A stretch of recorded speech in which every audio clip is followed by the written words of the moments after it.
Dandruff అనేది scalp పైన scaly scratches లాగా మీకు స్క్రాప్స్ లాగా ఉంటుందండి, అంటే పొట్టు పొట్టుగా ఉండడము.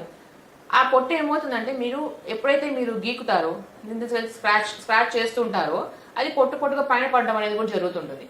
ఆ స్క్రాచెస్ ఆ డాండ్రఫ్ మనకి ఈవెన్ ఫోర్ హెడ్ పైన కానీ మన వీపు పైన కానీ పడినప్పుడు అది యాక్నీగా మారే అవకాశం చాలా ఉందండి. దానివల్ల కూడా పింపుల్స్ వచ్చే కారణం అది కూడా ప్రైమరీ కాజ్. ఈ డాండ్రఫ్ వల్ల ఏంటంటే మీకు హెయిర్ లాస్ అనేది ఎక్కువ ఉంటుంది. అండ్ దెన్ ఒకలాంటి మీరు ఏంటంటే చాలా మంది ఎక్కువ డాండ్రఫ్ ఉన్న వాళ్ళు కొంచెం నలుగురిలో వెళ్ళాలన్నా కూడా కొంచెం ఫీల్ అవుతుంటారు, ఎందుకంటే ఈ భుజాల పైన మొత్తం ఆ పొట్టు పొట్టు పడడం అనేది అవన్నీ మనం చూస్తుంటాం చాలా చోట్ల, మీరు అటు ఇటు చూస్తున్నా కూడా. దీనివల్ల ఏమవుతుందంటే ఆ డ్రై స్కాల్ప్ పోవాలి అంటే ఏం చేయాలంటే ఫస్ట్ మనం ఆయిల్ మసాజ్ చేసుకోవాలి హెడ్కి ఫ్రీక్వెంట్గా, ఎప్పుడో ఒకటి వారం 2 రోజులు ఏదో ఒకటి చేసేసి చక్కగా దువ్వాలి దాన్ని. ఎప్పుడైతే మీరు అది దువ్వడము ఆయిల్ పెడతారేమో పెట్టినప్పుడు ఏమవుతుందంటే ఆ స్కాల్ప్స్ అనేవి ఉన్నాయి కదా, ఏదైతే పొట్టు పొట్టుగా మనకి రాలుతోందో అది ఫస్ట్ వచ్చి మీకు ఆ సర్ఫేస్ నుంచి పైకి వేసి వెళ్ళిపోతుంది. అంటే ఆ అటాచ్ ఏదైతే ఉందో అది రావడం స్టార్ట్ అవుతుంది.